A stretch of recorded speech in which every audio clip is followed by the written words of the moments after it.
want to expose people to the hidden gems within themselves and around them. That's my purpose. That's my goal. By seeing me live my life, I mean, people go luxurious, all these things, but it's really just me tapping into the hidden gem within myself and the hidden gems around me.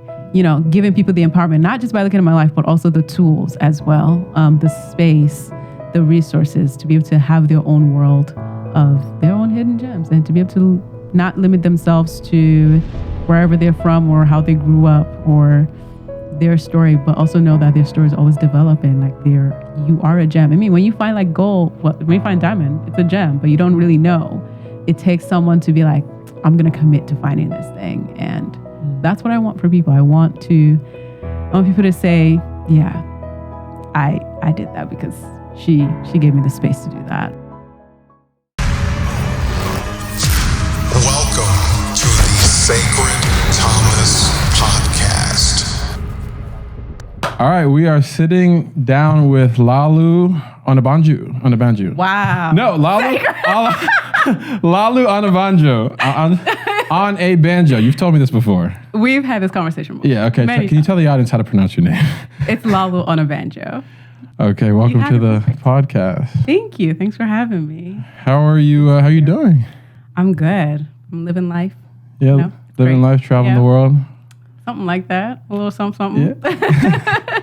Can you tell the audience, actually, can you move the mic a little closer to you? Closer to me? Okay. Yeah, like that? Perfect, just like that. Okay. So can you tell the audience a little bit about you and, what you do?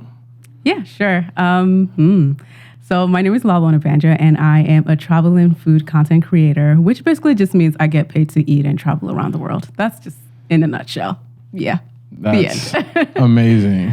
Thank you. I mean, obviously, I've been on a couple trips with you. Oh, be for real. I feel like it's the first time I heard this, but for the audience. Yes. So, I mean, you live a pretty awesome life.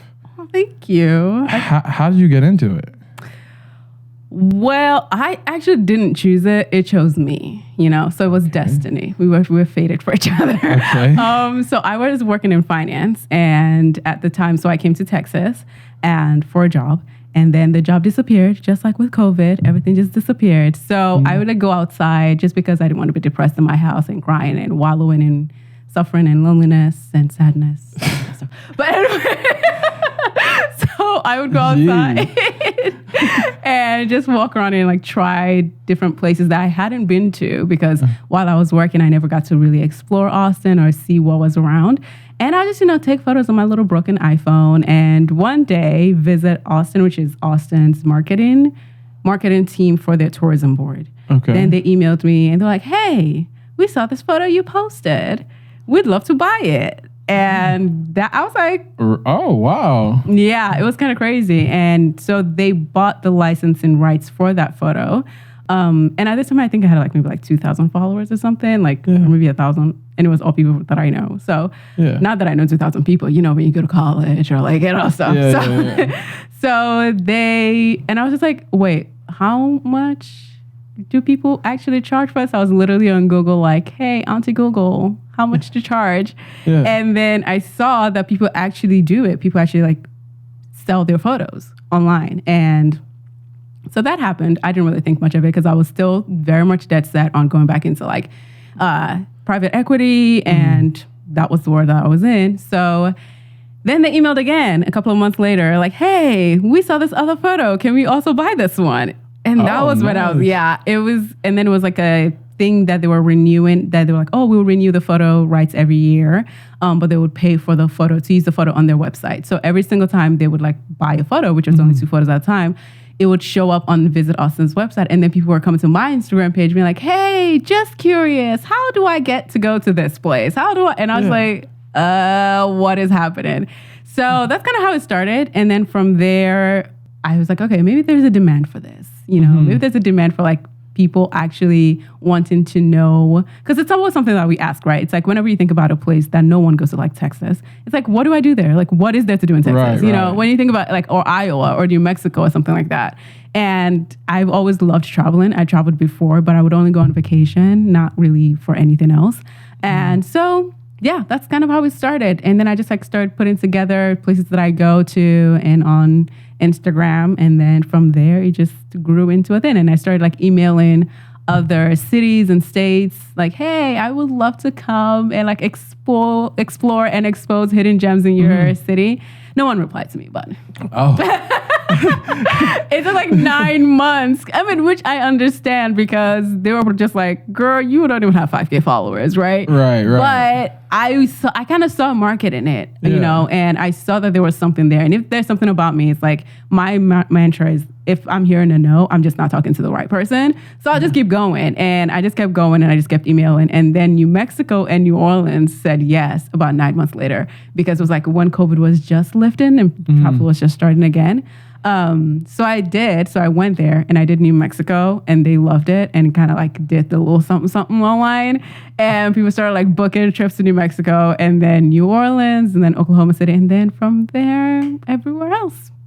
Kind of how it started. Wow. So when you got to, when New Mexico hit you up, how many followers did you have at that time? I was still under 5K. I remember. Really? Yeah, I was under 5K. I remember, I was under 5K because I remember being so scared when like the trip was coming closer and closer. I was just like, oh my gosh, what if I get there and like I don't know what to do? Like I had just maxed out my credit cards and buy a camera. Oh my God. I was like, oh my gosh. So I had called up my friend because I'm from New York and she lives in New York. And I was like, hey, I just like need someone to like come with me on this trip. She actually had somehow always been like, you should start a blog.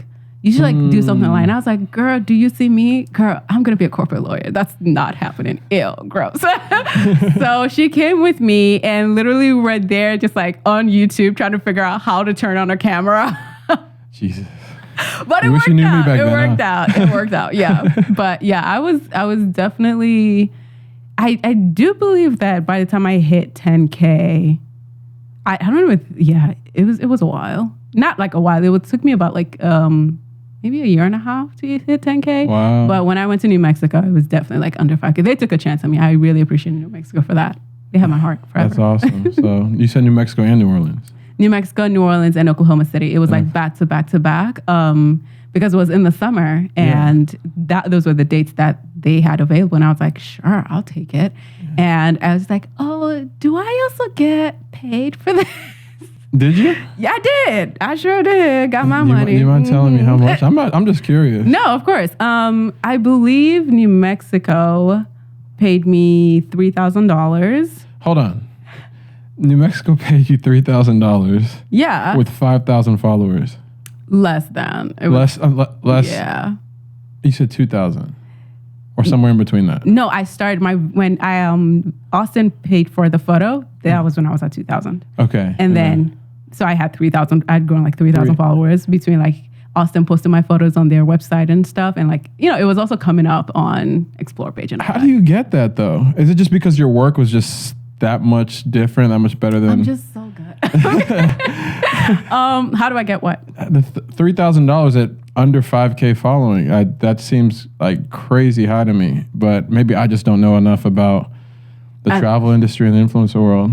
I mean, from what I know now, I think honestly, it was what they got out of it because I did a lot. It was like the post. Yeah, it was a lot of content. And at the time, there also wasn't a lot of, there wasn't like a lot of like big hair, dress, like up at it.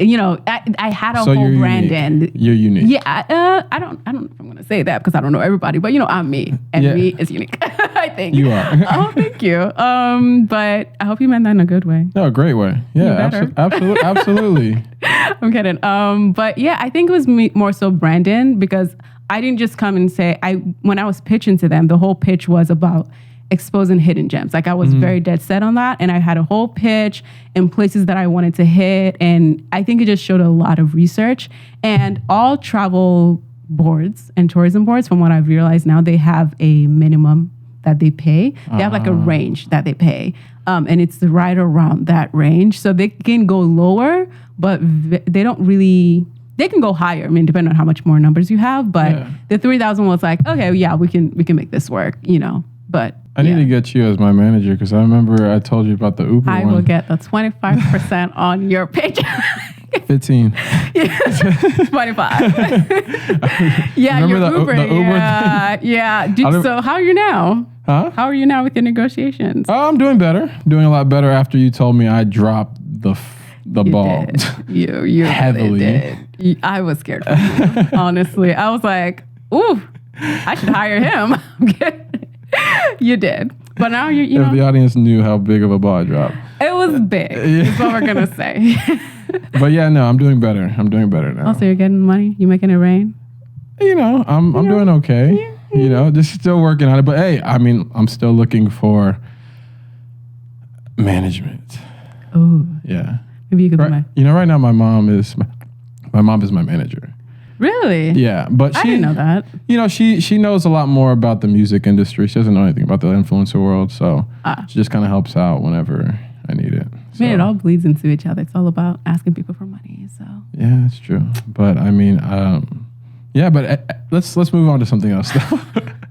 Actually, wait. So I met you, and we were around the same following when we met. I think it was around 90-something K. Yeah, How did you get from? I think that question is more so for you. Huh? I think the question you're about to ask is more so for you. No, this is for you. Oh, okay. Yeah. No. How did you get from 2,000 to 5,000 to 90 something to 100 and something thousand now? Like, how did you even get there? Because I mean, how long have you been doing this? 2 years, 2.5. That's insane. How long have you been doing this? Officially? I mean, how long have I been getting paid to do this or just doing it? I mean, you have a great following. That's why I was like saying, like, the question is more so for you because you have a huge following and your growth is incredible. Yeah, but this isn't about me. Oh. Yeah, no, but This is called the Sacred Thomas podcast. Yeah, no, but it's yeah, I've been doing this officially. I officially started going hard at it 2020. 2020, so 3 years. Yeah, I believe 2020. Yeah. But you had a following before that. Like 15K on Instagram, like 1,000 on TikTok, maybe 500. I don't know. Really? Yeah. Wow. That's an incredible growth. That's insane. I appreciate it. People love you. Appreciate it. I'm just trying to get my bank account to grow like yours. Oh, God, please. This man is rich, okay? Do not listen to him. He got money, okay? Insert that clip here where, what's her name? Quinta was like, he got money. I don't know about all that. I don't know about that. Please. Anyways, but no, I'm trying to figure out, like, so just tell me about your growth. How did you get from 5,000 to 100 or 140,000? I don't know. I don't really check. You don't check. Okay, that might be the secret, y'all. Just post. Just be really I think that might passionate be about it. Don't worry about the following. Post. Do what you love. Boom. See, take it from the master. He knows. That's the secret. See, I just learned something today. I still look at the numbers. Oh, please. Maybe that's what it is. Just post without looking at the numbers and then look at the numbers after. And then you'll be fine. But I don't know. I think for me, it was more so... yeah, I think that's really it. Honestly, I think you can't really be so worried about the numbers because then you're just focused on the wrong thing, and then you just get so discouraged and you quit. For example, we were talking about this a little bit ago about YouTube, and I think that was a problem for me. Was like I'm always looking at the numbers on YouTube, and I'm just like, why is it not moving? Where is it? YouTube's tough. YouTube's tough. But then I think that's also the thing because you're so discouraged. Because for me, I would get so discouraged and I now just like stop posting, which is the opposite of what you want to do. Like you want to keep posting, you want to keep being present, and you want to do it for yourself, right? Because I think if you're doing it to get numbers, I mean, yes, have a goal. I truly believe in having goals. And like, yes, you could be like, I want 50K followers or whatever. Because I remember before I hit 10K, I definitely had a goal to hit 10K. I was like, I want to get to 10K. But it wasn't the first and foremost goal. The first and foremost goal was how to provide value, how to show up for myself, what is the whole point of this? Like, why am I doing this? Who am I doing it for? I think that's the thing. It's the branding. I think that's what people pay for, right? Because a lot of people have insane numbers, but they don't really get paid the same thing that people with smaller following have. And it's just because... Stop. Stop. Do not throw shade. I'm throwing shade at myself. No, please. No, just I'm still hurt about Uber, but anyways, go ahead. Uber, please rehire this man so we can carry on, okay?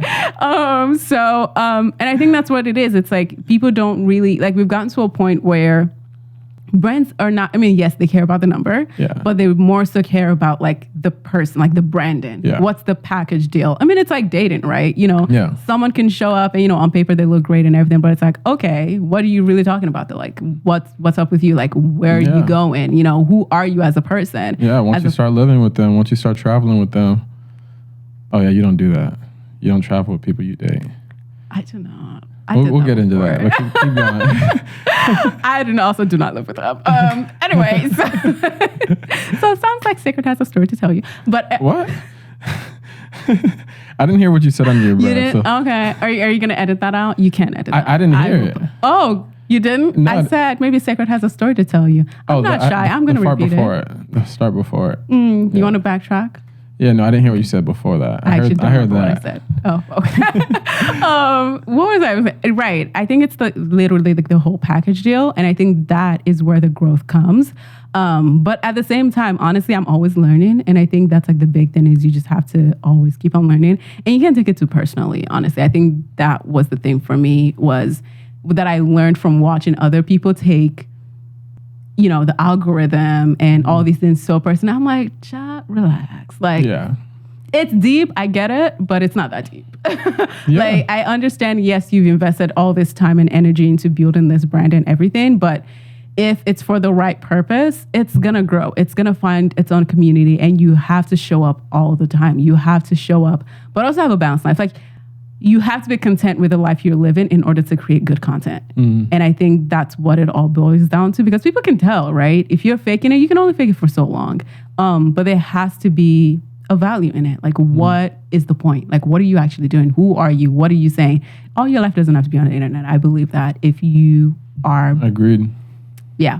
So branding, I think that was the big thing, because people will be like, oh, I want to go to this place, or I want to look like this, or whatever. I'm going to go to Laolu's page. Or, if I want a guy talking about relationships, I'm going to go to Sacred and traveling and all of that. It's like, it's who are you? Like, what are you saying? And you can change that from time to time. Not change completely, but incorporate more of you in there. But I think that's what it comes down to. And that's where the growth comes in.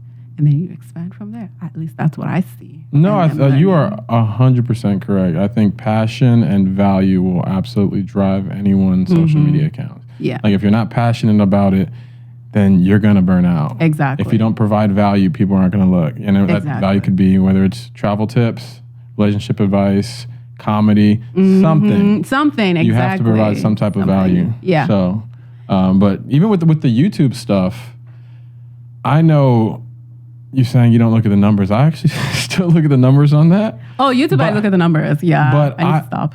I've taught myself to be happy with the small wins. I'm like, I just grew 100 subscribers. Oh, you're so much better than I am.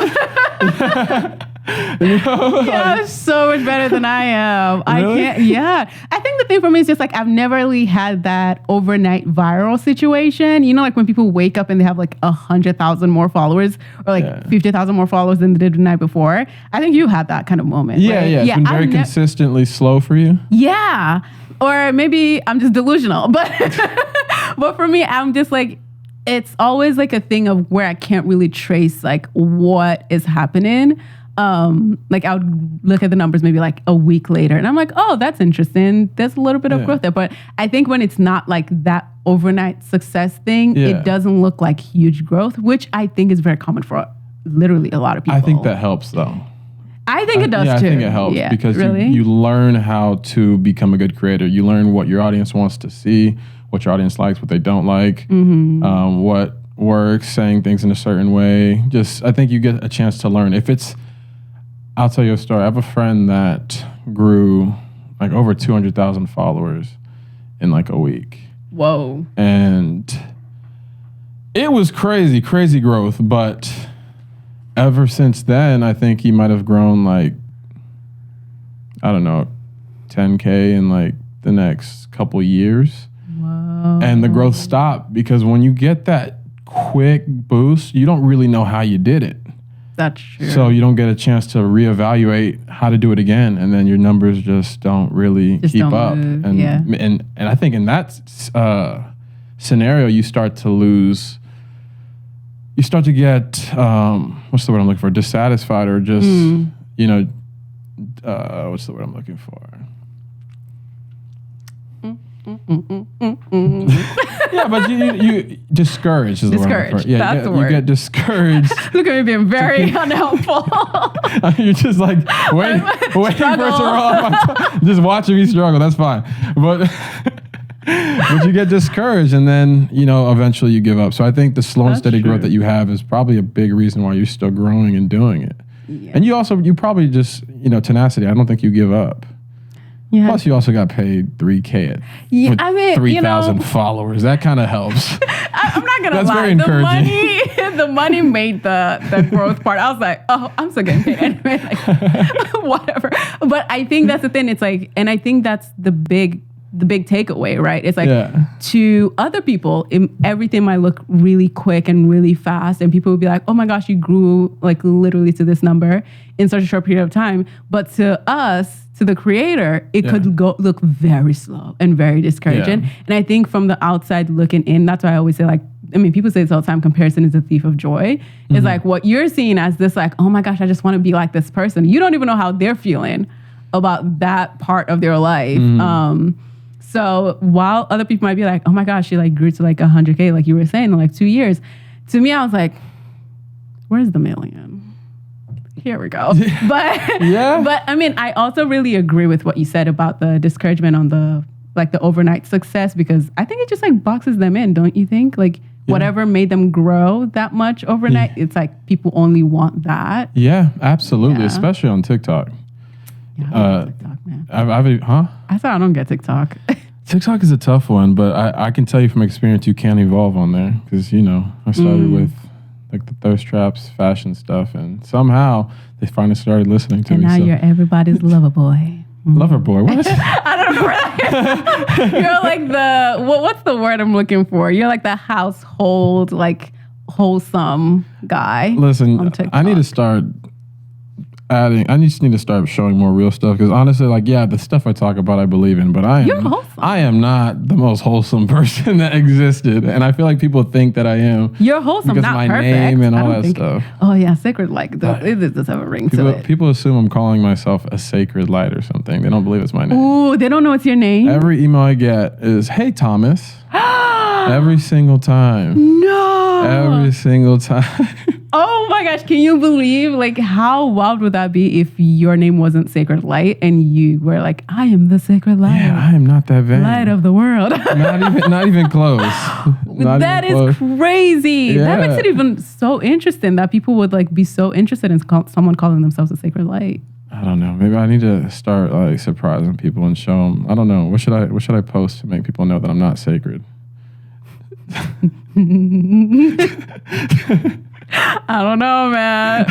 Because if people were seeing you with, well, what people call thirst drops, which I don't know. I think it's just great content. And they're like, this is sacred. I don't know what you're going to post. That's not I don't think they were calling me sacred at that point, but I've definitely stopped posting that a lot more. I need to just bring it back, huh?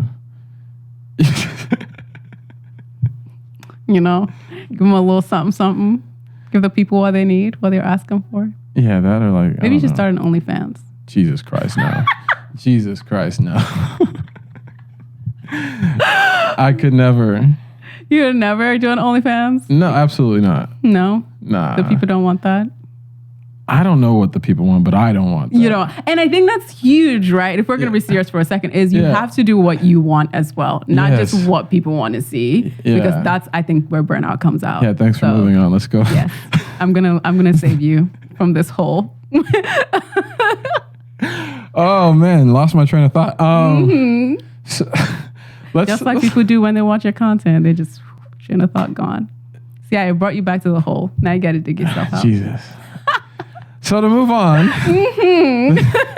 see, this is like I tell my audience all the time that I'm actually a really shy person. I don't know how to respond to stuff like that, and I still don't. I don't want a fly guy. I just want a shy guy.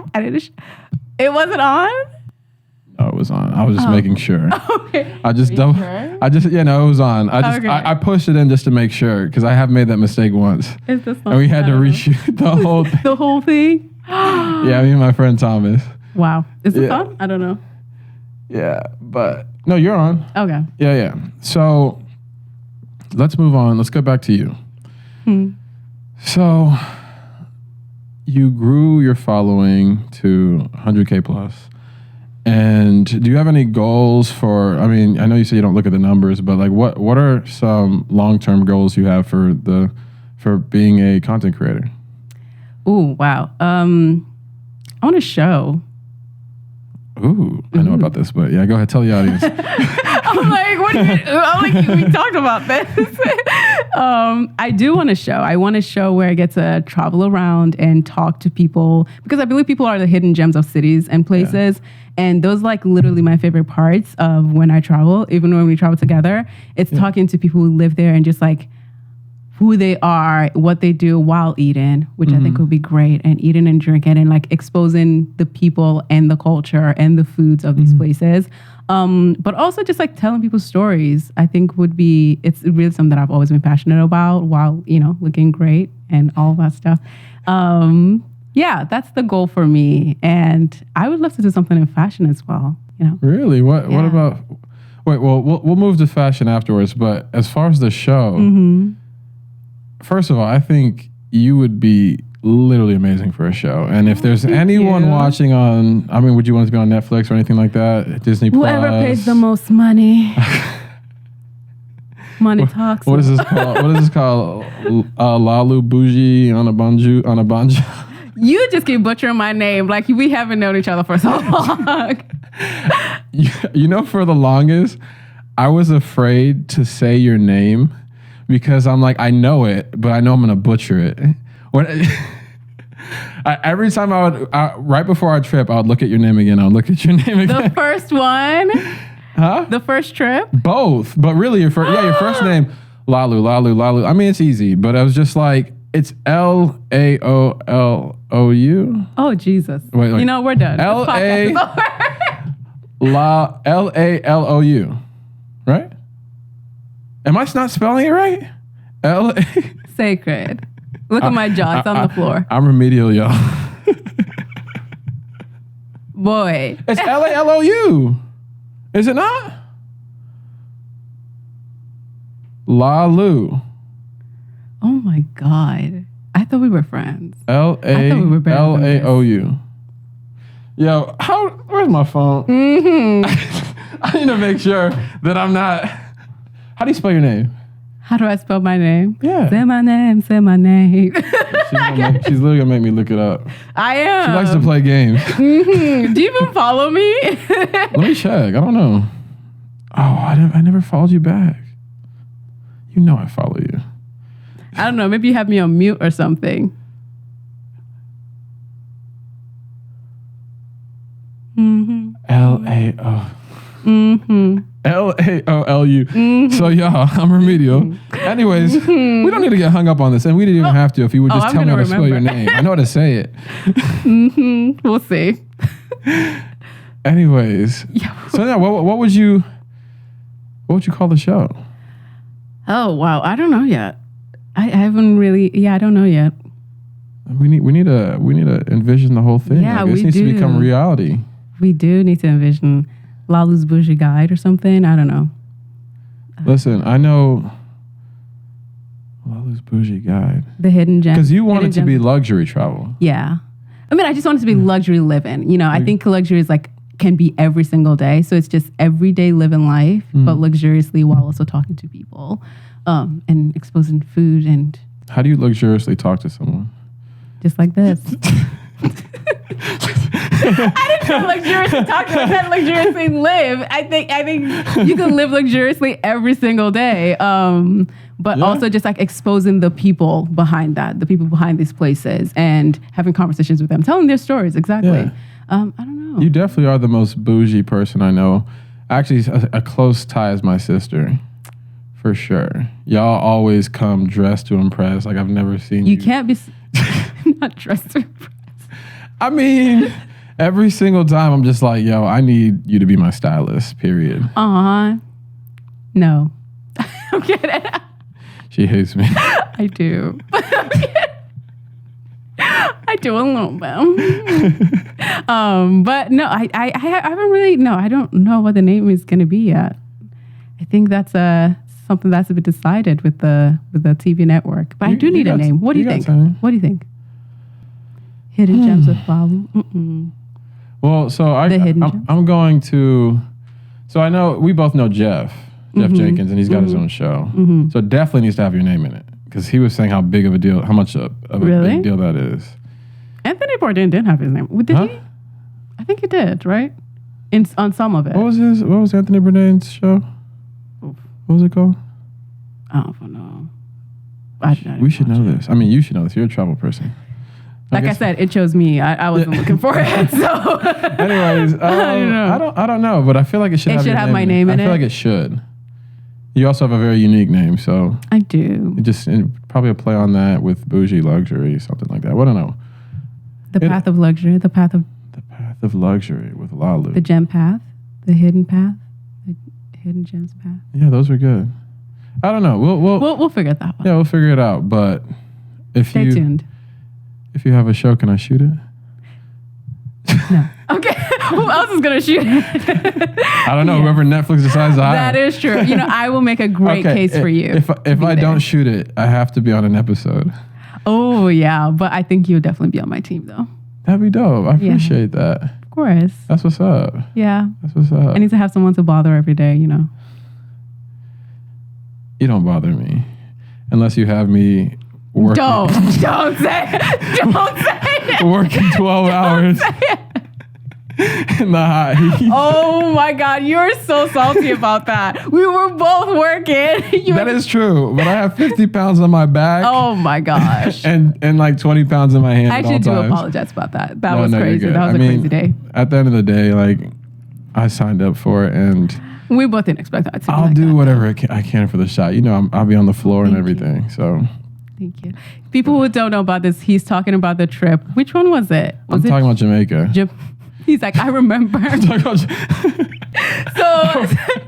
like, I don't need an explanation. I remember that one. We went to Jamaica together. Yeah. Which if you go, it was a great trip. Yeah, it was a great trip. Fun. It was hot. It was super hot, and there was a lot of moving parts that we didn't expect. Exactly. So it was a lot of like navigation and it was long days. Yeah, long days. But I think everything turned out okay. Yeah, I think so too. I think people will agree. Yeah, it's still like, I think one of my best performing ones, I think. Really? Yeah. Nice. You got some crazy engagement. Oh, thank you. Yeah. So do you. Yeah. It's all right. But fake humble, please. Oh my gosh. This fake humility is going to kill me. It's okay. I do want to get more into I have so much travel content. It's just so much harder. You do. You travel a lot. It's just so much harder to create. And to edit. I have the tools to do it. It's just so much easier to just speak to the camera. So that's I get what I've it. been running with. There's a reason why I'm not consistent on YouTube. I get it. It's a lot to edit. It's a lot to do. But hey. Hire an editor. Huh? You should hire an editor. Not me. I was about to say, have I not asked? But yeah, I do need an editor. That is a fact. I need an editor. We all do. Yeah. Yeah. Yeah, but so let's go back to you. I know there are people who are watching this who want to do what you do. It looks absolutely amazing to travel the world and get paid for it. What would you tell someone that wants to do that, who wants to get started? Just do it. And I know that sounds awful, like a Nike commercial. You're like, yeah, it sounds freaking bad.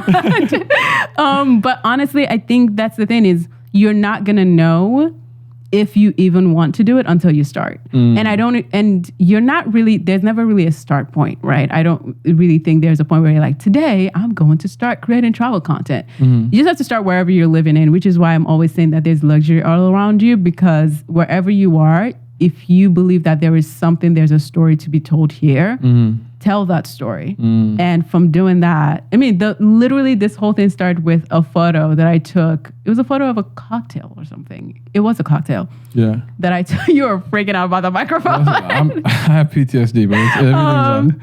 Yeah. It was a photo I took on my phone of a cocktail, but there was a story behind it. And you just have to just start. And there are so many things that I have changed since then. There are so many things that I'm like, ooh, I like doing more of this. I definitely don't like doing more of this. And there's certain things that I don't do anymore. But you have to start and just, but I will say, okay, actually tangible advice is this. Don't go into credit card debt over this. Like, it's not worth it. Don't go into debt. Don't buy the most expensive microphone, the most expensive camera, the most expensive equipment when you start, because you're buying it based off of someone else's brand, someone else's story. Like because this person probably has thought out, you're looking at your favorite influencer, your favorite content creator, whatever. And you're like, ooh, they use this microphone. They use this camera. Let me buy just that. But they bought all of those things to tell the story they want to tell. And they've had time to test this out and to see what they like. And they could change that literally next month. Yeah. But now you're here just starting out. You don't even know what aperture is. You don't see? Yeah. You don't know. You don't even know what anything is. And you're just like, oh, let me go buy all of these things. That was a mistake that I made when I started, was, you take so much advice from people and they're like, you need to buy this, you need to buy that. And I just had so much stuff that I had no idea what they did. And I don't even use them anymore. Like literally, you see me travel. Like I carry literally one camera and like a couple of things. And I think that's this, like, build slowly, use what you have now to figure out what you like, and then grow from there. And then as you're, like when I started taking photos, I was looking at people who were like taking like portrait photos, on travel stuff. Like they would literally be them in a jungle somewhere, cute photo, travel. That's still travel content. You can't, but then I began to realize I wanted to show more of the places, have these stories of, okay, I'm just here, I'm just living life in this place. This is not like a fancy travel thing. I'm literally just living wherever I want to live and showcasing the stories there and the food there. And that was how I figured out, okay, this lens works better for me. Yeah.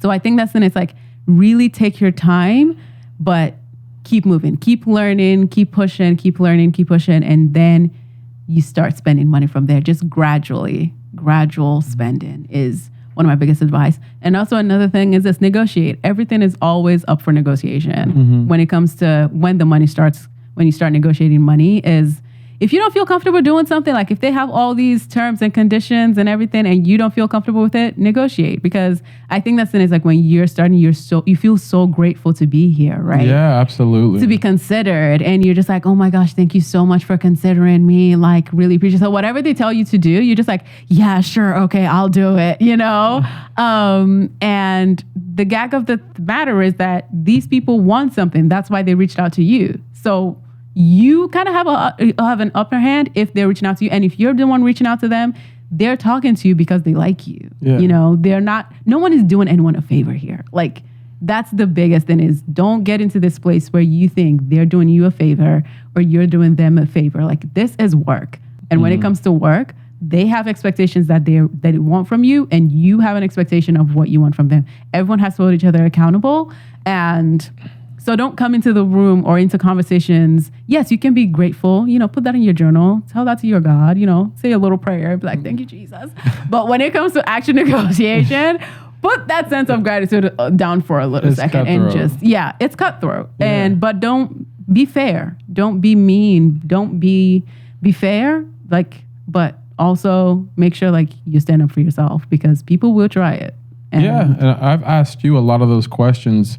And I've definitely learned a lot from you in terms of negotiation and all of that, because I definitely know people will definitely try to play you. It's business. It's the capital. We live in a capitalist society, so you can't even be mad at them. Because initially I used to be so upset when I'd be like, oh my gosh, they paid this person this much money. And I'm like, well, I wasn't upset. I was just like, dang, I could have done better. But at the end of the day, you have to just be like, okay, I learned from that and just move on. You know, can't be stuck upon it and everything. So you have to play the long game regardless. Exactly. It's the long game, which is why you have to be fair. So and then I'll even second that in terms of you telling people to don't go out and buy all this equipment that goes for video production, it goes for content creators in general. If you look at the landscape, when you scroll through your feed, there's so many things that are going viral on iPhones, and everyone has an iPhone. Everyone has. That's all you need to start. Yep. That's all you need. And then you get good with that, get good at creating content with that. And if you feel that you want to upgrade your content, you have to be willing to learn how to use the equipment. Because I know so many people that I've told to get a camera, they've bought the camera, and that camera's collecting dust. Yep. I need a third camera. I need to go back to these people and be like, hey, can I buy that back off of you? You know, now that I'm thinking about it. No, it's true, because I think some people even buy the cameras and then they're like, actually, the content that I do feel comfortable creating is not something that I want to do on a camera. Yeah. Like they just want to do it on their phones or whatever. So and it makes travel more complicated. Yeah. It's lugging everything around. If you're going on a hike, you just gotta figure out who's gonna 50-pound bag. Speaking from experience. And then you have to figure out like who's gonna be shooting it, because I know everyone's always like, put the camera on a tripod. Girl, you're gonna be walking around forever from your camera to that tripod. It makes it complicated, but it also depends on what story do you want to tell. You know, what do you want to actually do? And a lot of stories can be told with just what you have in your hand. Like, absolutely. I've heard someone say this so many times, I can't remember who it is. It's like the best camera is the one you have in your hand. Yeah. So and one more thing that I would tell people is learn. This is free. Learn how to use natural light. Oh yeah. You learn how to use natural light, you can make that iPhone look amazing. And then also something that you're an expert at is colors. Oh, like you always. Every time I film you, you'll set stuff up, you'll wear the right outfit, and then I'll pull up my camera like, wow, this looks incredible. Why does it look so good? But it's because you took time to figure out what type of colors that you want in this shot, and it looks amazing. That's something I need to even get better at. I mean, this looks great, so I think you're doing appreciate great. it. That's something that actually I've heard a lot of from brands. Actually, something that I would say even like, you know, sprinkle a little bit in when I negotiate is the colors. Yeah.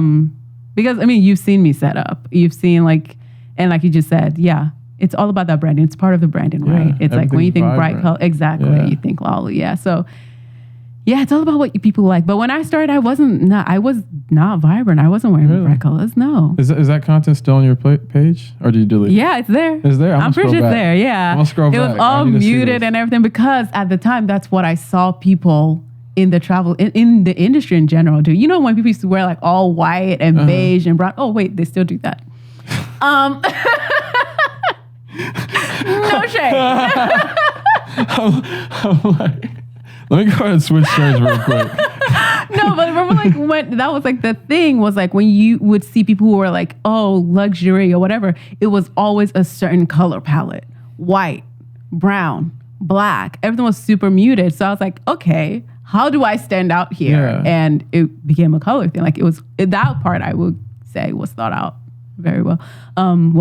Seems to be thought out very well, but I thought about it. Yeah. I may need you to put my outfits together for Bali.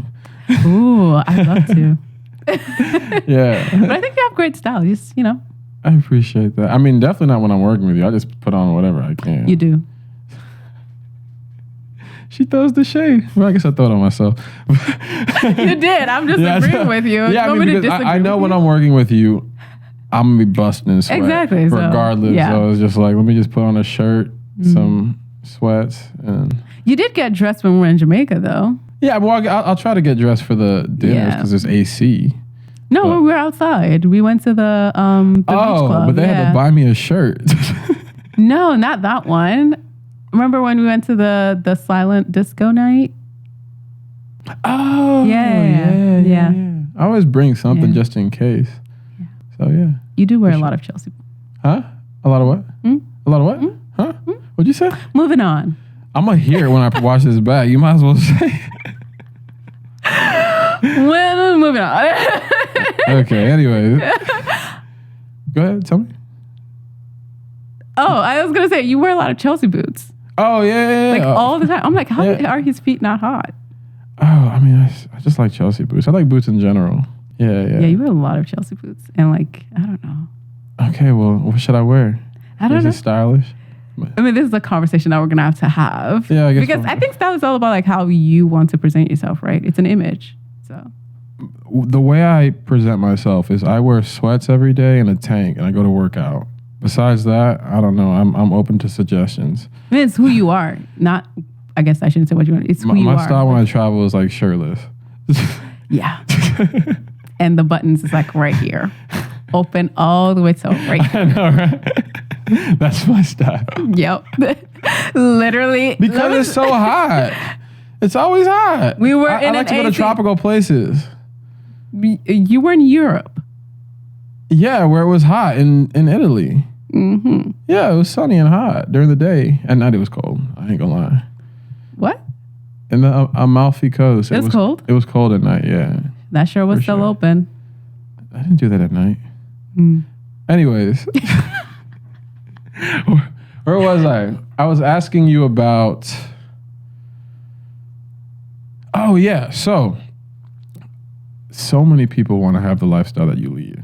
Can you tell me What lifestyle is that? So it's, they see you in these lavish places, these amazing restaurants, traveling the world. I'm just living life. Yeah, obviously. I mean, you're living life, but are there any misconceptions about what you do as a travel content creator? Ooh, I think people think it's very easy. Mm-hmm. Yeah, I think people think, oh, I just need to like just travel. Like all the time people are like, oh, I want to travel with you. I'm like, I don't think you want to do that. But I mean, I do also go on trips that are also online that are not paid, which are just my trips, my vacation. I'll go on vacation and all of that. And people can't really tell the difference between which one is paid and which one isn't. And that's intentional. Mm-hmm. That's just because I shoot everything with the same intention. But people think it's very easy. People just think like, yeah, these companies will just hire me and I'll just go and I'll be on vacation and I get paid to be on vacation. No, it's work. Yeah. At least the way that I go about it, the way that I tell the stories that I want to tell and the content that I create, it's work. And that's just, I mean, back to the point we were making earlier, like it's never as easy as you think it is when you're looking at it. But hey, you have to like it. I mean, I love what I do. So yeah, but I think that's a general misconception is that it's super easy. Like it's vacation. You're getting paid to go on vacation, but yeah, I get a second. There's definitely there's a difference between going on vacation and then traveling for work. 100%. Yeah. Just even the itineraries that you put together. Yeah. Just every hour we're doing something. It's super thought out. And then, we're eating cold food. And you just got a lot of set today, huh?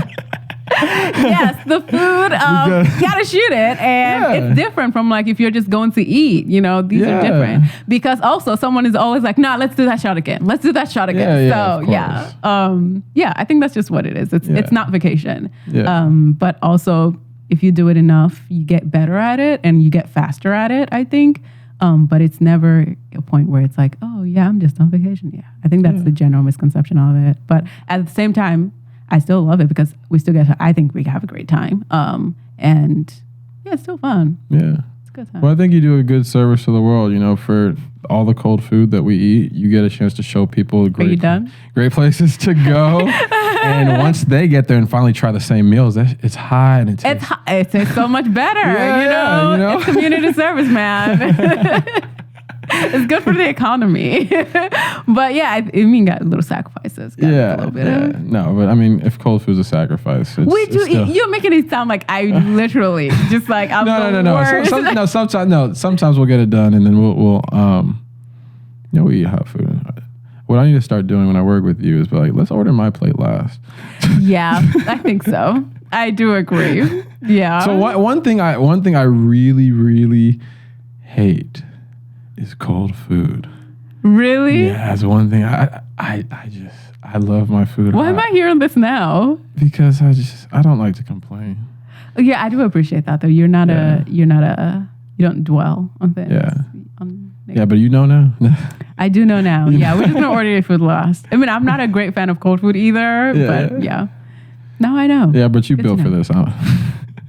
I'm just the I help. would like my food hot. I'm just too, the help. preferably. Not the.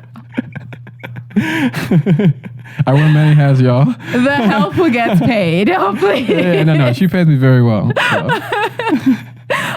But yeah, we will order your food last next time. But I appreciate that. Or I mean, you order your own food. You make it sound like I order your food for you. No, I order my food. I just don't tell the waiter or waitress, hey, can we wait on mine so I can keep it I hot? think you should do that. You should do that. So this is actually your responsibility. It's your fault for eating home. It's my fault for holding my tongue. Yep, exactly. Yeah.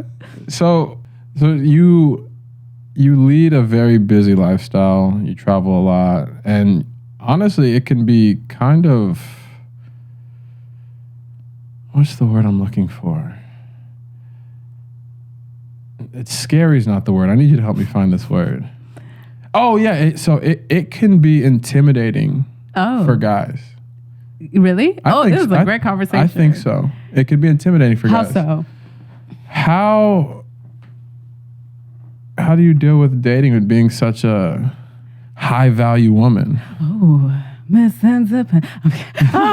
No, but like when you say intimidated as a guy, would you be intimidated to I date wouldn't. You wouldn't? No, I wouldn't. But I'm referring to, I think, some conversations we've had. Yeah. Remember how I said I was going to pass this question back to you? Yeah. Okay. So I will ask this question again. Well, I never want to date someone who's intimidated by me. That's just me. And also a big thing, I'm going to let you know a little secret, is I've been doing this for 2 years now. The last time I was like in a relationship was 2 years ago. So yeah. And I remember literally being in that relationship and I just felt like I was trying this new path, this new thing and trying to be committed to it. And the guy was very like, oh, like you could, like, you know, when people claim that they're supportive, but they're really not, you know, they think they're supportive, but they don't see the vision that you have. They just see your thing as like a little thing kind of sort of thing. Oh, that little thing you're doing? Yeah, that little thing you do on the side or whatever. Like when people don't really. This is early on. Yeah, this was early on. This was like, well, I wouldn't even say early on. At this point, I was at, I remember I hit what people call a milestone in that relationship. And I think it was like I hit like 50K or something. Hit what? 50K or something. And I remember like literally didn't hear zilch from this kid. And I was like, but he was following me. But it was also like the people who like follow but like not say anything. Wait, this is the guy you're dating? Yeah. Okay. I mean, obviously he's following you, right? He was following me, but like literally, it was weird. Anyway, it was weird. It takes two to tango, and I was also in the relationship. So anyway, but I never want. Yeah, I don't find it difficult or anything. Maybe it's just because I love being single, but I have never really felt like, I don't know. It's never been a priority for me right now. And I know like if a guy comes around, I'm in a place now where I know exactly what I want and, you know, the things I would want in a relationship. And yeah, I'm in a much better place now to navigate that area. But yeah, it's never really been a thing where I was like, oh my gosh, I'm so single. Maybe if I like slow down a bit, I will like date a guy. Yeah, it's never, but it's something that a lot of people ask me and I've just never had an issue with it at all. Yeah, no. Besides, going on a date when you're abroad, it's kind of cute. You said it's kind of cute? Yeah. You never see them again. Oh, so you go on dates when you're abroad? No, I did not go on a date when I was abroad. I was in Madrid and there was this guy, which is online, by the way.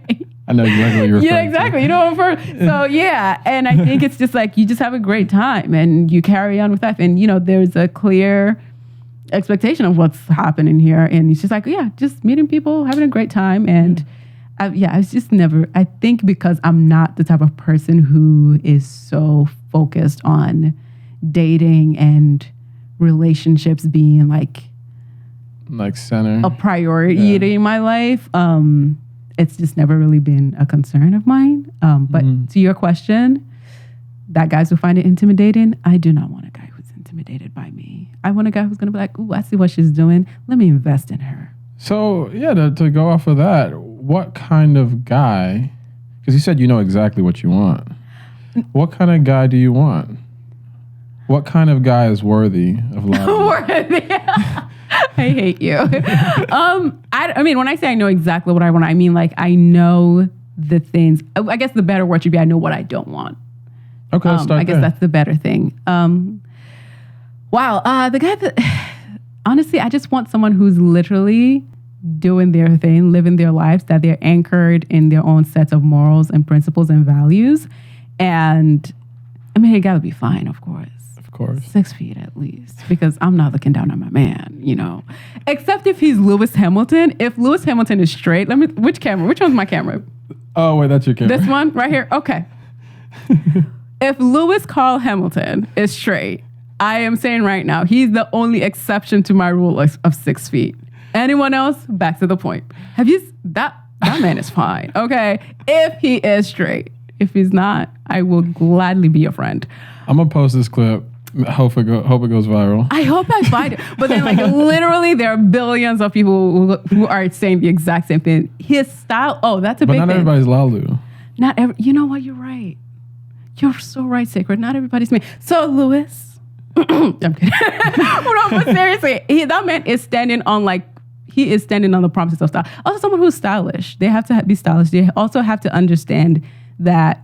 They also have to understand me in a way that, okay, this is someone who has her own goals, her own visions, and someone who they're relaxed, because I'm not really the, take time to know a friend. That's a better word. I want a friend. So someone who's like invested in that friendship, building that friendship, and then going from there. And I think that's super important in relationships. I really think that you have to be able to be friends first. Yeah, I think Period. so too. I think so too. Because if you build it up off of, I mean, I've had relationships like this. If you build it up off of just, I'm so in love at the beginning, sometimes it just falls really short. But if you really enjoy each other's company naturally, regardless of having the expectation of being boyfriend and girlfriend, right? Boom, that can come together really nicely. Right. Because do you even think love is like something that could happen that quickly before the friendship? I think it could, but I also think love is a choice in another sense. So you can choose to love someone. You obviously can develop feelings for someone, but those feelings can fade. I mean, you can not love someone in certain moments, but if you decide that it's a choice, you choose to love people in moments where others will be just angry or upset or think that you're whining. Like choosing to actually work on the things that don't necessarily work in relationships, because no relationship is perfect. Right. And you have to learn to live with each other, live with each other's imperfections. So I think having a friendship basis is definitely one of the big keys to a long-lasting relationship. Do you believe in love at first sight? I don't know about that. Thank you. Thank you. I don't know. I don't know about all that. Lust at first sight. Yeah, that's affection at first sight. Admiration at first sight. Love? Yeah. No. What do you think love is? Like, if you said, I love someone, like, what does that mean? What does that mean? That's such a hard thing to describe. But again, piggybacking off of what I just said, love is a choice. Okay, a choice to do what? Like, what does it look like when you say, I love somebody? Like, what does that mean? You're talking about love. I think loving your mother is different than loving someone in a relationship. So which way you want me to go with this? Both. But, like, when you say love. So a mother's love. I'll try my best to describe it, because obviously I'm not a mother. But you loving your mother, I guess. Oh, okay. Well. Like, when you say, Sacred says, I love you.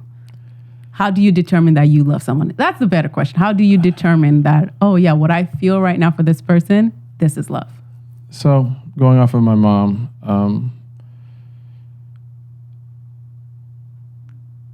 I don't think there's anything that she can do that would make me not feel love for her or love her, because at the end of the day, she raised me. She instilled everything, like my whole thought process is because of her, a little bit of my dad, but really mostly her. She loves me unconditionally.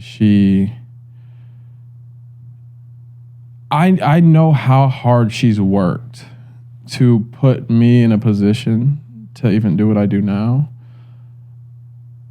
I just owe so much of a debt to her that I'm in debt, so I love her. Not that is not how I want to go with this, but love's just a hard thing to explain. I need to write this one down and then say it in the camera for my audience, like I always do.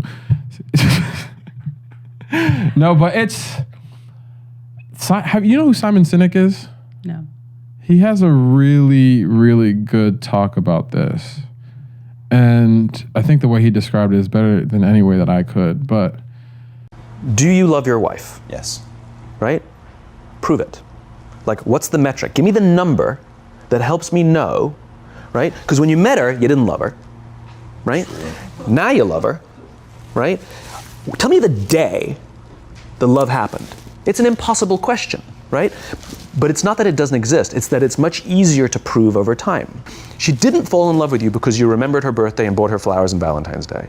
She fell in love with you because when you woke up in the morning, you said good morning to her before you checked your phone. She fell in love with you because when you went to the fridge to get yourself a drink, you got her one without even asking.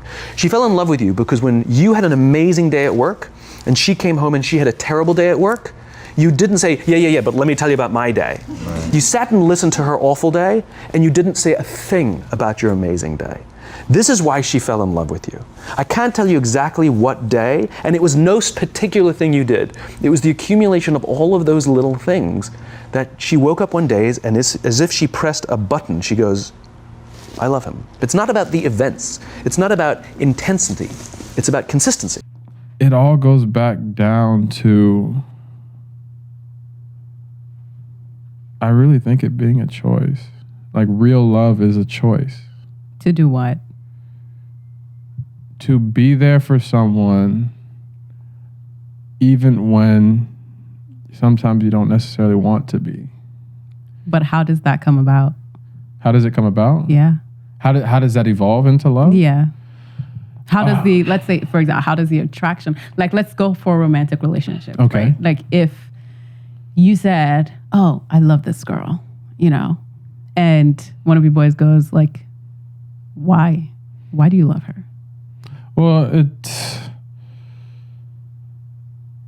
I think you ask more questions to get there. So how do you begin to love someone? You meet them, they're beautiful. Probably lust, right? Okay. Mm-hmm. So you go on a couple dates, you like the way they laugh, you like the conversation you have, everything's deep. Everything, they have some of the same interests. You start dating and you see that person and just, you begin to start seeing yourself wanting to spend the rest of your life with them. And I think love happens gradually. It doesn't happen in a day. It might not happen in a month, but gradually you begin to shift the way that you think about this person, and you can't even really imagine life without them. I don't know. What do you think? Is that not cathexis? Huh? Is that cathexis? Cathexis? Cathexis, it's like this concept where someone's important to you, like you've ascribed. That's my question, is like, is that them being important to you, or is that you loving them? Like, can someone be important to you without you being in love with them? I think it's different because I have friends that are important to me. I don't love them. But I guess, right. I mean, there's a couple guys love you, man. Like I've said that maybe like 10 times in my life, I guess. Now, I know you are more in touch with your feelings than that. You would think, right? But no, I think it's different than being important. But it is something that's almost undescribable. Really? But you see it. You see it. You can see it in someone's eyes. You can see it in the way that they treat you. That you love them or that they love you? Both. You know, the way that you treat each other. So what is that treatment of love that you're like, you've been in love before? Yeah. Okay. What was the moment that you're just like, yeah, this person loves me, or like we love each other, like we are in love with each other? Well, for her, I know she was willing to do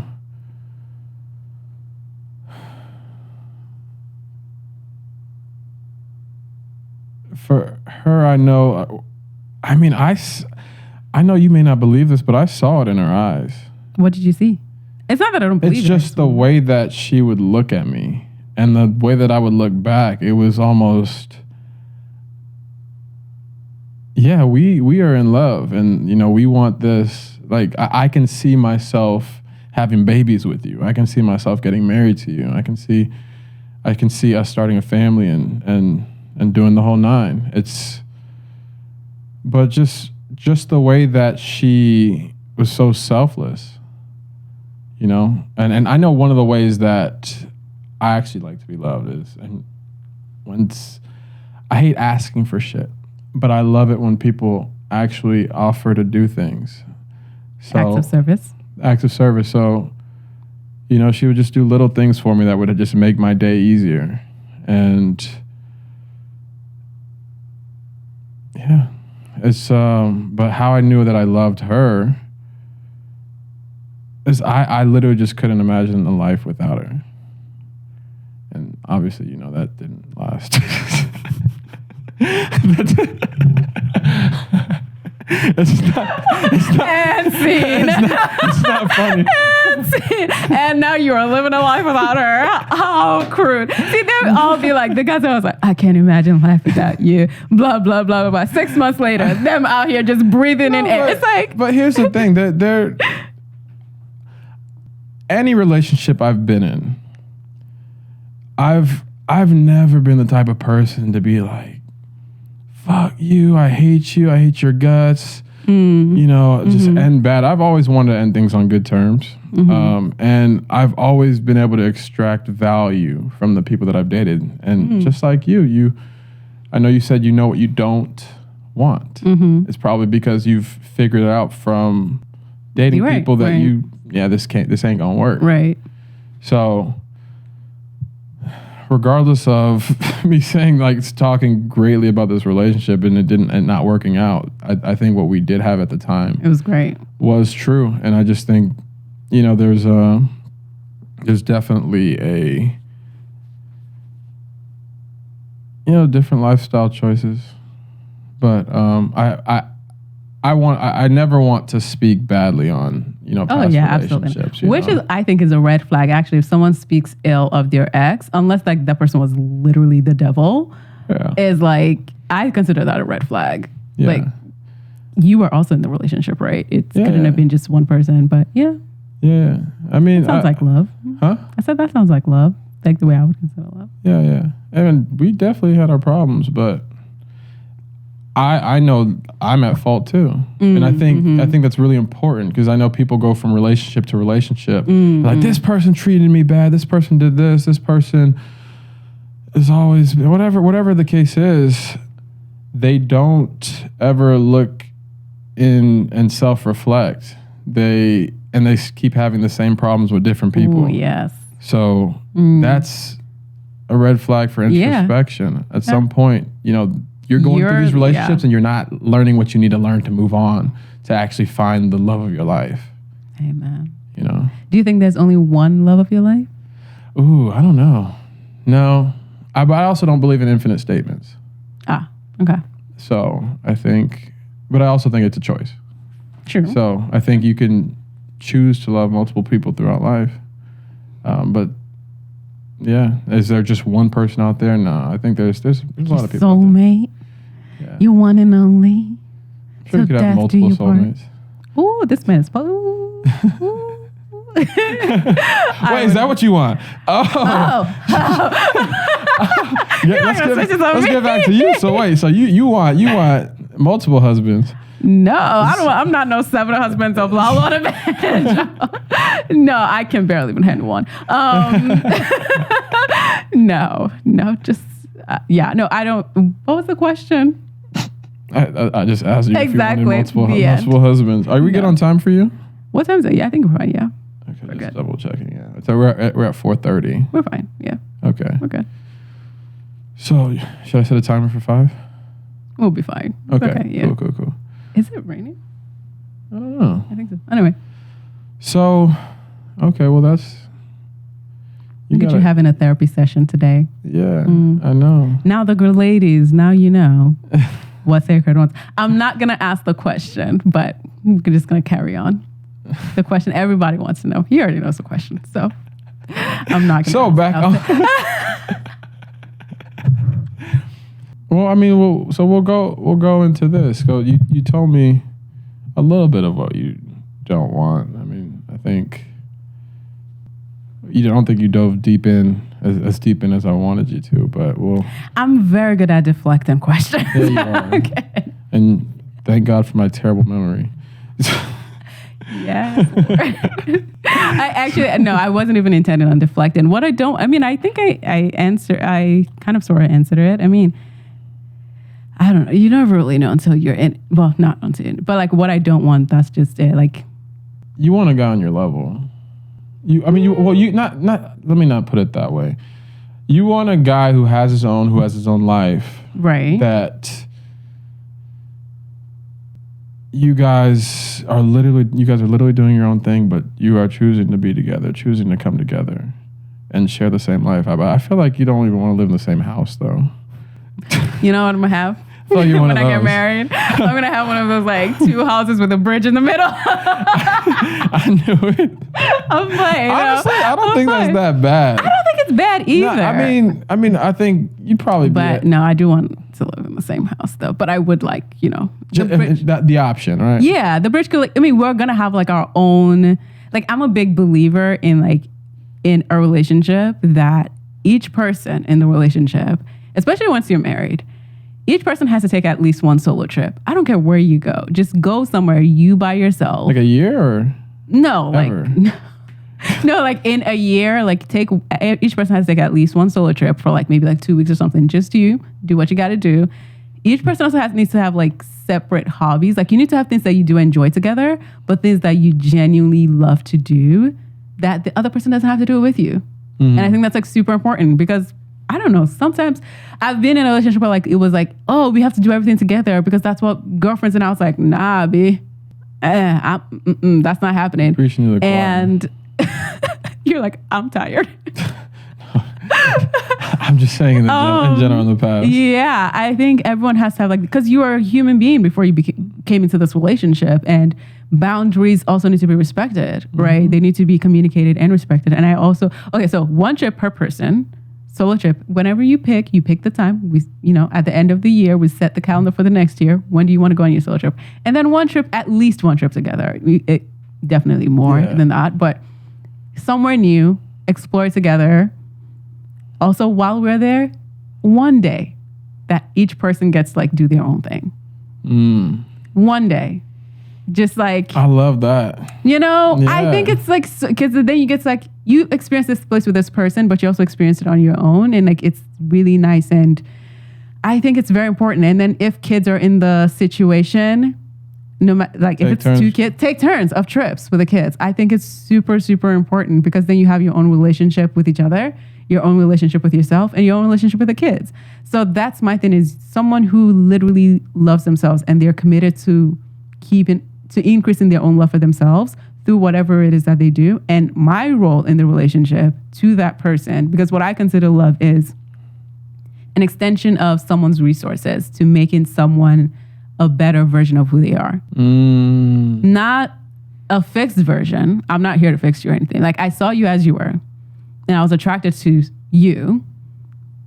And I just want you to do more of what you do for yourself, not for me. I think that's what love is. And as long as I'm getting that from the person too, which is why I think that's just friendship, right? Because when you think about your friends, if they're doing something, you're invested in, you're like, well, I'm just supporting. That's what we call it. I'm just supporting, right? But I think that's really, you're loving on them. You're showing them love. It's not because you're going to get something in return or because, you can't keep tallies.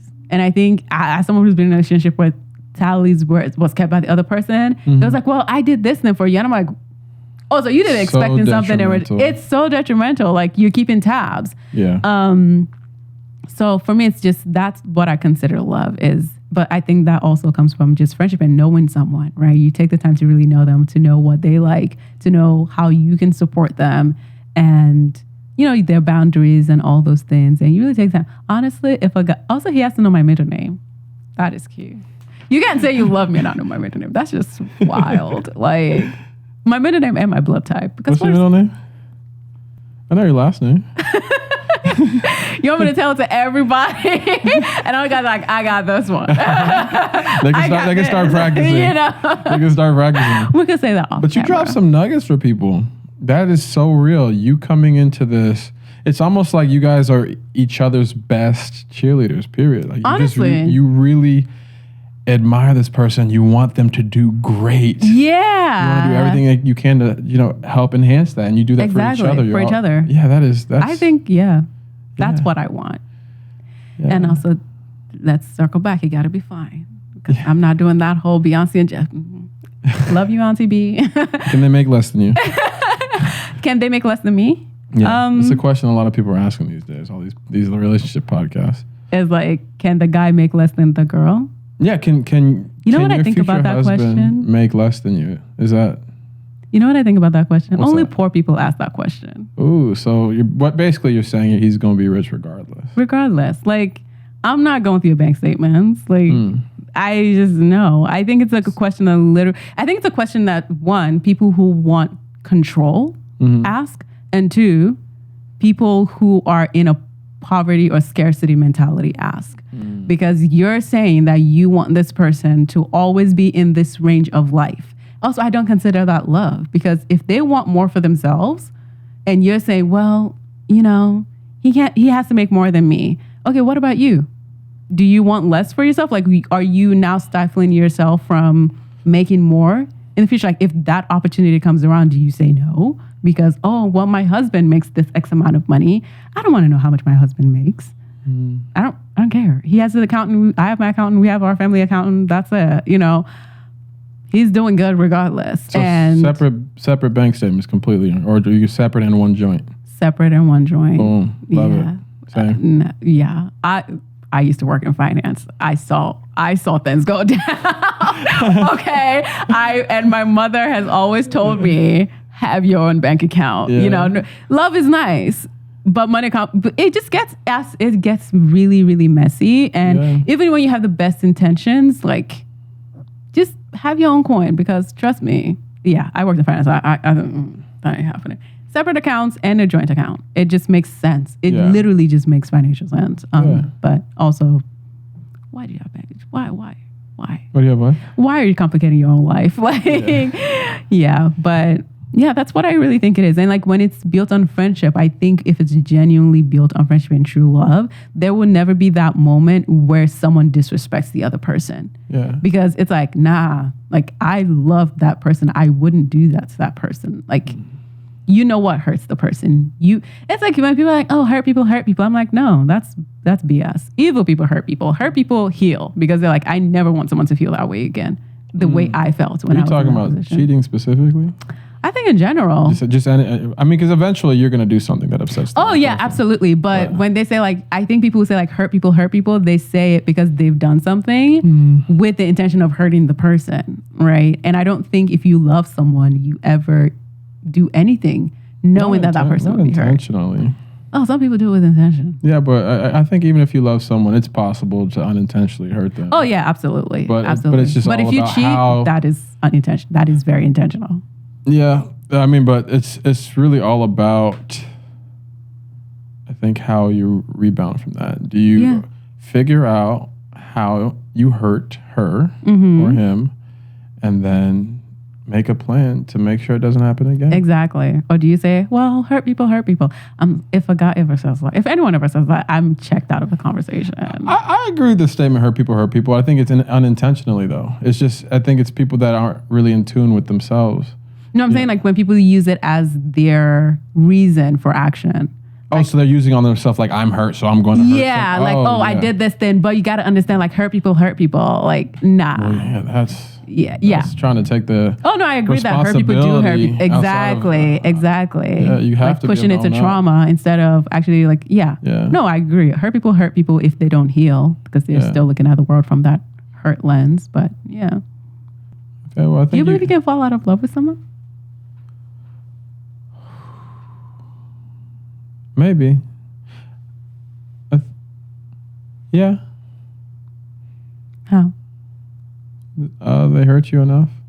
I think if they hurt you enough, you can eventually be tired of the way that they make you feel. If they make you feel inadequate, if they make you feel less than, if obviously, if you're more in tune with yourself, I think you're responsible for how you feel. But I think it's possible to get beat down by a person emotionally, and then eventually you want to walk the other direction. Right, because it's a choice, right? Love is a choice, and at some point you have to like choose yourself over. I mean, always you should definitely choose yourself, but at some point you have to choose. Do I want to stay here? Like, am I loving myself by being in this relationship? Yeah. But back to the question about like the money, like, can he make less money? Do you think, to you, can the girl make less money? Like, can your partner make less money than you? The woman? Mm-hmm. Yeah. Sorry. Can she make more money than you? Sorry. Of course. I don't mind being a stay-at-home. No, that was no. I wanted to see how much conviction I wanted to put in my answer. Just so we're clear. Of course. At the end of the day, I know exactly who I am. A woman making more than me does nothing to take away from what I do. Exactly. And regardless, they can make millions and millions and millions of dollars. I don't need you. I don't need you to pay my bills. Exactly. I don't need you to make me happy. I can do okay on my own. So, but, I'd be cool being a stay-at-home dad. Like, I could cook, I could clean, I could manage the finances. Yeah. I think that's what it boils down to. It's like security in yourself. And I think whenever someone asks that question, it's someone who is insecure in themselves. Yeah. So, which is, can a successful relationship happen if one person is insecure? Not insecure about something about themselves, but like they're truly like an insecure person about who they are. Can you have a successful relationship? It depends on what you mean. What successful means. Like, if you mean, will it span non-toxic relationship? Like, will it span the test of time? I'm sure people have toxic relationships until their deathbed. But if it's something that a healthy, yes. No, I don't think it. I think if someone's insecure, I think most likely it's destined to fail. Yeah, I agree. But now the question should be: is it possible if someone starts out insecure? Is it possible for you to go through that relationship and them actually turn into not being insecure? Are they, if they come in insecure, are they destined to be that for the whole relationship, or can they change their views and become more secure with themselves or the relationship? What do you think? Like if the relationship started and the person was insecure, can they change? Yeah, do you think they can change? I mean, I think anybody can change. Well, I guess not change, but come home to themselves. But I'm not going to be there to find out. That's just me being, like I said, I know what I don't want. I'm not doing it. I mean, because, oh my gosh, like being in a relationship with an insecure person, it just looks very exhausting. And at some point you begin to sacrifice yourself to make this person feel good about themselves. But you can't do that for anybody. And I genuinely don't think a relationship helps an insecure person, because you're constantly looking for someone else for something that you can't give yourself. So you just got to take the time. That's what I think. You just have to take the time to figure out what that is for yourself, figure out who you are, how to love yourself. Because if you can't love yourself, you really can't love anybody else. Yeah. So what's the point? That's just you're just leeching off of someone else at that point. I think the issue with today's relationships, women and men, they both jump from relationship to relationship, never doing that. never figuring out who they are as a person without someone else, and then they keep becoming that leech. Yeah. Unfortunately, it's the It's truth. not the world we live in. You just said. No, yeah, it's rough, but yeah, they're the good ones out there. But we are actually coming to the close of this conversation. I do appreciate having you on, but I do have a couple more questions for you. Okay. This one,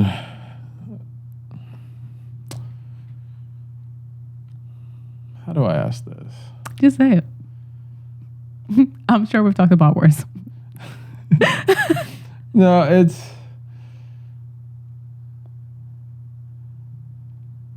Do you. Actually, I'm literally thinking of the question as. I have one question in mind, but this is what I want to say for the last question. Do you want to say that question first and then say this one? No, because it goes with. It's how I end my shows. It's your show. Sorry, not That's how I becoming end your my shows. producer. So that question stays in my mind. Everything else. Oh, is okay.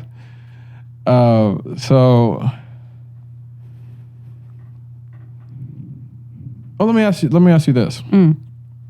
I have three more questions for you. But for this question, do you want me to stay within relationships, or you want to go elsewhere back into your career? It's up to you. It's your podcast. Oh, okay. It's your show. I'll do both. I'm just here. I'll do both. So, last question about relationships, though. I know you said that you haven't dated anyone since you started becoming a content creator. Like legit, like taking it serious. I mean, I was taking it seriously, but like So you haven't been like in a serious relationship for the past year and a half, yeah. Do you have a timetable for when you would want to be in one, or is it just whenever it happens? Yeah, whenever it happens. Now I'm in the whenever it happens. Before I was definitely in my I need to take time for myself. That was why I wasn't in a relationship or dating at all. It was I need to take time for myself and figure out and heal, go to therapy, all of that jazz, figure out who am I? And yeah. Are heal. there any good candidates? No. Not that I know of. Well, I shouldn't say no. Just not that I know of. They have not made themselves known to me. Okay. Is what I should say. So Lewis Hamilton. Back to my man. You don't even know how Lewis Hamilton is. I don't. Isn't that so crazy about social media though? It's like okay, let me just be for real right now. This all about Lewis is a joke because I do not know the man, so I don't know if he's actually trash as a person. But he has his sense of style. I love his sense of style. Do you think it's possible for somebody like Lewis Hamilton to be a good, decent dude, or you think? I don't know the man. No, but in general, okay, do you think it's more likely that a person that is that famous, that successful, is kind of maybe like an asshole who will cheat on you, who, hey, you have to come to terms with the fact that you ain't the only one? Like, do you feel like there's more men out there like that are successful, or do you think there's guys out there like, I don't really know how he is, but Seahawks quarterback Russell Wilson, who, he seems like a committed man, in a committed relationship. Do you think successful people are more apt to not be on that route? I think what you do versus who you are is two completely different things. Explain. I mean, if the fame comes with your job, that's fame, but... You don't think it changes you? No, I don't. I think whoever you were before you were famous is who you are when you're famous. Yeah. I agree. I think it enhances exactly who you are. Yeah. But, yeah. It's just a lot of trash people out there, I guess. Yeah, I don't think it's the... I think the fame just gives them more access to be either trash or greater. It doesn't really, I don't think it's the one that determined who they were going to be. Yeah. Just gives you more access. I agree. I agree to a degree, but anyone who has that type of success, well, I guess it goes back to it already being in them. I guess I was going to say anyone who has that type of success has temptation all around, but it goes back to who they were as a person. Yeah. So, if you're like... even Tiger Woods. Thought he was a stand-up guy. And then you find... Because that's the thing. It's like when it comes to... we only see what a public relations manager wants us to see and the part of people's lives that they're willing to share, right? Yeah. So if their image creation, down to even their outfits, their style, like if whatever they want us to see is what we're going to see. And I think that's the thing about fame is like, you can't hold on to fame as who you are because that's wild. That's insane. And yeah, I think if you are a stand-up guy or a stand-up girl beforehand, you're going to be a stand-up guy. You have values. It's all about having values, I think. Yeah. And even people who start very young, you know, they can still change. And if you grew up in it, you can still be like, okay, maybe reel it in a little bit. But it's who you are. Yeah, I think you can change. I mean, not everyone. Yeah, there's people who I guess can be saints their whole life, but I think if you're willing to change, I think at some point you can change who you were. Oh yes, absolutely. No, you can grow up. You can grow up, but change what's important to you, and the type of values that you have. Exactly, but I don't think you do it because of the fame. You do it because it's something that you genuinely want for yourself. You know, it's not because like, oh, I want people to see me this way or whatever. It's like, I kind of want to be a better person for myself. Yeah. So, I really hope that. Spoken from a famous person. Huh? I said you being famous asking this question. I ain't famous. Sacred.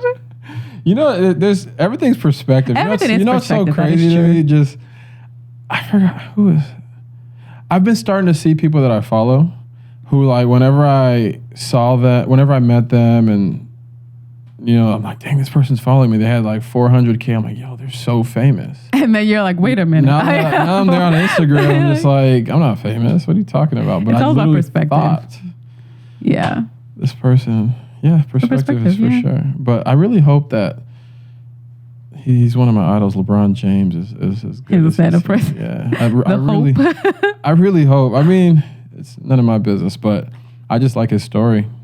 All these years in the league.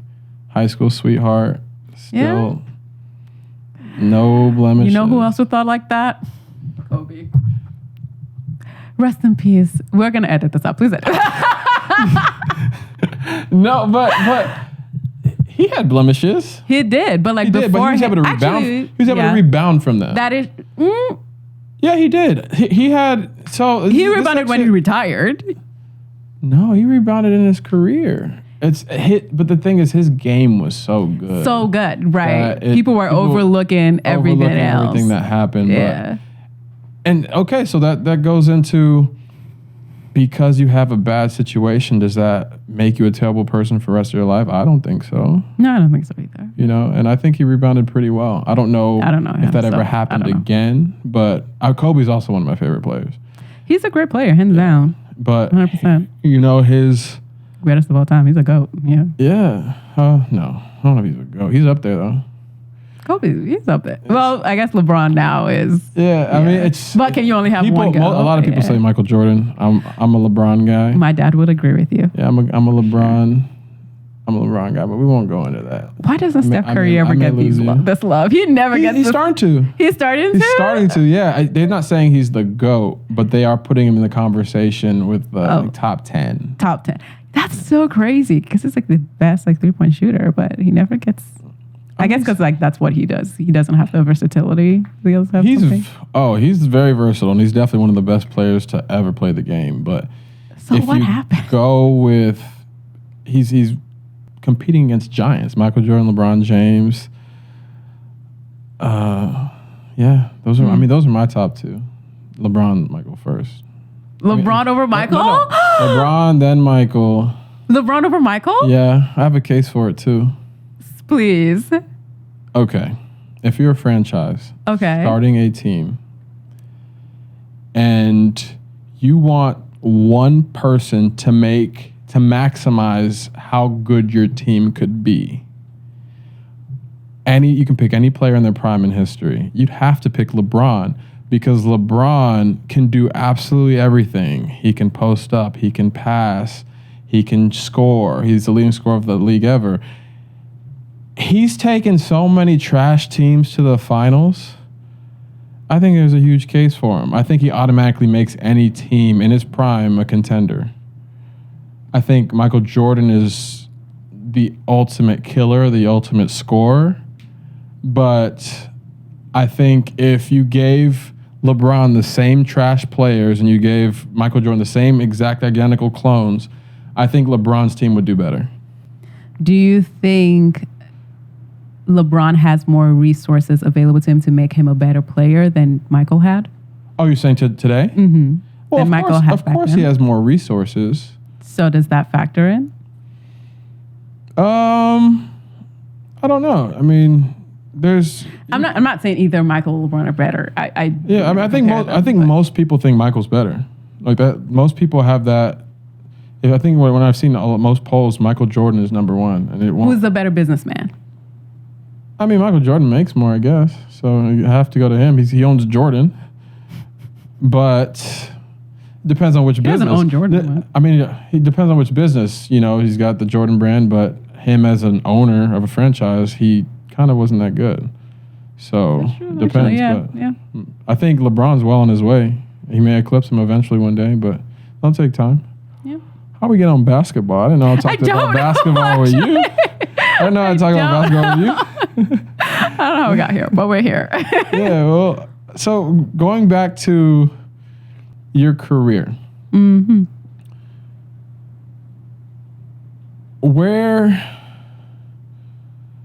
what's the end goal? For my career or for me? I guess we all die. For your career, I know you talked about you want a TV show. Is that the ultimate? Is that the ultimate? No, the goal? ultimate goal is to be free. Be free. Yeah. I think people say like money can't buy happiness, but money can buy you the freedom to be invested in happiness, to pursue the things that make you happy, to find out what makes you happy. So whatever that is. I mean, this goal of mine to have a show, I mean, it might, like the trajectory of the show might change in like 4 or 5 years, but I know that the trajectory will move into things that make me happy, into things that, again, that freedom. The goal is to be free. Free to just do whatever I want and pursue everything that makes me happy without feeling restricted about like money or whatever, just to be free. That's my exact thoughts. That's awesome. I love it. So I have 2 more questions for you. The first question is, where can people find you online? Online, lifeonabanjo.com, but on Instagram, Laolu Onabanjo, and TikTok, Laolu Onabanjo, everywhere, Laolu Onabanjo. Okay. And I'll also link that in the description. So if anyone wants to check out Laolu, go ahead. The last question. Mm-hmm. When it's all said and done, what is the impact that you want to have on the world? I want to expose people to the hidden gems within themselves and around them. That's my purpose. That's my goal, is to have you tap, like by seeing me live my life. I mean, people call it luxurious, all these things, but it's really just me tapping into the hidden gem within myself and the hidden gems around me. So how do you do that for yourself to empower people to see their lives as luxurious, as by just tapping into their own hidden gems within themselves, their own power, their own freedom, what makes them happy, and to have the resources to be like, yeah, I can do that. Like, you know, giving people the empowerment, not just by looking at my life, but also the tools as well, the space, the resources to be able to have their own world of their own hidden gems, and to be able to not limit themselves to wherever they're from or how they grew up or their story, but also know that their story is always developing. Like you are a gem. I mean, when you find like gold, when you find diamond, it's a gem, but you don't really know. It takes someone to be like, I'm going to commit to finding this thing. And that's what I want for people. I want people to say, yeah, I did that because she gave me the space to do that. I did that by looking at her. I did that. Like, there's no limit, you know, to help find their freedom. I love that. Exposing What's people to yours? hidden gems. Oh, this is usually where I cut it. No. What? Go ahead and ask me the question. Okay. When it's all said and done, what is your end goal? What's that the question? How did you say it? What was You the said- impact you want to have on the world? Oh, let me say it again. When it's all said and done, what's the impact you want to have on the world? Sacred. It's so weird you asking me this question, but the impact that I want to have on the world is no matter what I'm doing, because I don't know how long I'm going to be a content creator. I don't know if I'm going to go into something else that fuels me a little bit more. But whatever I'm doing, whatever is that next thing, I want to be able to use that as a way to inspire others. And that's why I've started speaking a lot more. You know, I think that you, Laolu, there are only so many people. There are so many people that you can touch that will listen to you. You're going to say the same exact thing that someone else had said, didn't click. You said it, it clicks. I know it's the same thing for everybody in this world, and I'm the same way. So I want to be able to reach the people that I think I resonate with the most, whether that's through content creation, whether it's through, if I ever get into acting, whether it's through making someone feel good, making them feel like, this was the best set I ever heard. I want to get into DJing. I want to make you, I want to make someone feel seen. I want to make someone feel seen. Yeah, you took the words right out of my mouth. I want them, and I think if you feel like someone is going through the same thing as you, and you see that they've been able to get out of it, I think that could really, inspire you to do the same. So I just want to be able to impact people with the work that I do for a living in some way, shape, or form. That's nice. I love that. And I'm going to ask you one more question because you asked me and I think you are really just saying it now, but you can cut it. What's the end goal for your career when it comes to your career? The end goal for my career, I just want to do what makes me happy. Well, okay, so... Like what's next? What are the goals, the big goals? Well, so this is what's next. This is my baby. I started this podcast to really... It's kind of selfish. I want to get better at speaking. But at the same time, I want to have interesting conversations with people like you. And, if it blows up, great. But this is something that I really like to do. And I really want to... I say if it blows up, great. No. I want to blow this up. Okay, so it's changed over time, actually. And so big things are coming. I think that's how I started it. If it blows up, great. But no, actually, I really do want to blow this up. I think we can have... I don't have to be speaking to a celebrity for someone to get something out of it. Everyday people, you can still get little nuggets from that you can learn from, and the hidden gems. Yeah, exactly, hidden gems. That's you, and so my goal is to really blow this up. But I think my end goal, as of now, because things change, but my end goal, I want to end up on a stage DJing. I love music. Oh my gosh, I see like such Virgil Abloh vibes. Like the what? Virgil Abloh, do you know him? No, who's that? He was the creative director for Louis Vuitton, but before that, he was the guy who owned Off-White. Oh, okay. He was a DJ while he also did fashion. Yeah, so literally he would throw like these humongous like fashion shows for Louis Vuitton and Off-White, and like at night he would DJ like these insane parties. Like really? Everyone was there. Yeah. What kind of music? He was EDM, actually. Your vibe. Yeah. It was EDM. Yeah. But yeah, I see that. Like, yeah. That's what I want to do. Great. EDM. Yeah. I think EDM music or electronic music in general, it crosses borders, it crosses languages. It's a beat, it's a vibe. The community's great. So I want to be able to participate in that and make people feel good. Mm-hmm. Have you ever been to an Amapiano concert? No. So Amapiano is the South African genre of electronic music. So it combines. Is it Black Coffee that? No, you don't like Black Coffee? I don't mind her. No, Black Coffee's a guy. Didn't. Am I thinking of someone else? I might be thinking of coffee, not Black Coffee. Yeah, Black Coffee. I think I'm thinking of coffee. But yeah, insert a little thing of Black Coffee. I'm gonna play it for you. Oh yeah, let's hear it. Keep going though. But Amapiano is like a combination of like Afrobeats and electronic. And let me tell you something. Whenever you go to like a party or a festival, it feels so freaking good. And you gotta like see them dance and everything. Like I think that's the thing with electronic music. It's like, yeah, I agree with everything you said. I actually didn't know you liked electronic music. I do. That's what's up. I do. That's a vibe. I don't know. Something about it is just like, yeah. That's a vibe.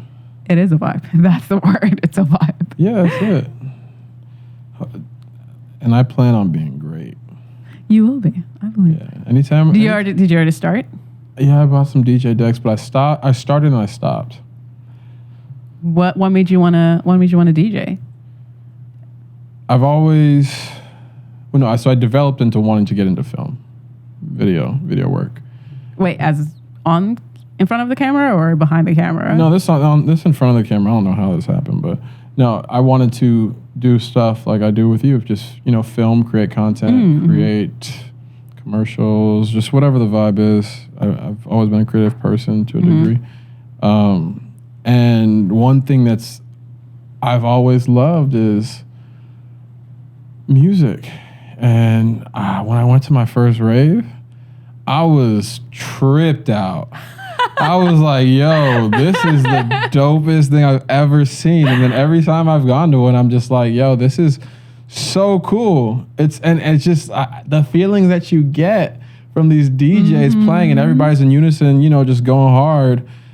I want to be able to participate in that, just leading all these zombies. You're like what they call them? There's a word that I read this one time. It's like the vibe creator or something like that. Yeah. They actually just had a festival in Portugal. Which apparently people said it was like incredible. I know exactly what you're talking about. You know what I'm talking about? Tomorrowland? No, not that one. No, I know Tomorrowland, but not that one. There was another one. Tomorrowland, Portugal. Yeah, my friend just went actually. I think. I'm gonna show you Black Coffee real quick, and then we'll sign off. But let me see this person's face actually. Yeah, I don't know this person. That's the type of music.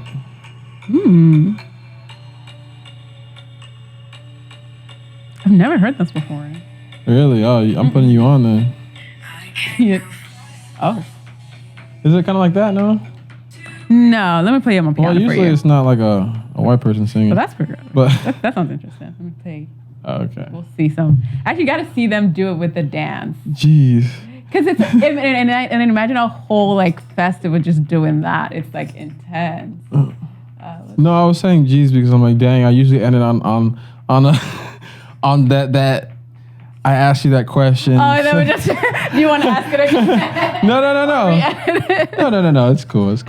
No, you can. No, if that's how you sign off, that's your signature. It doesn't have to be. Listen, you're a unique person, so we'll do it a different way.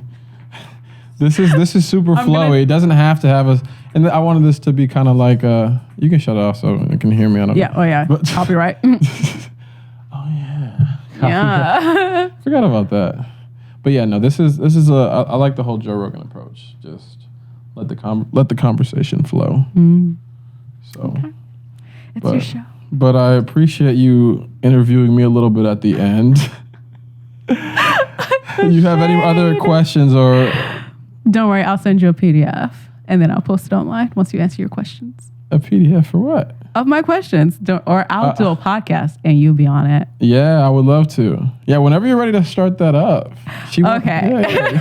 You want to tell them? Should I? I mean, it's not here yet, so I don't know. Well, but yes, there's a podcast coming out. Yeah, we had a conversation off camera. You want to do a podcast? Had no idea. I think you'd be a great host. Oh, thank you. I would love to be on the podcast. Don't ask me anything too crazy. No promises.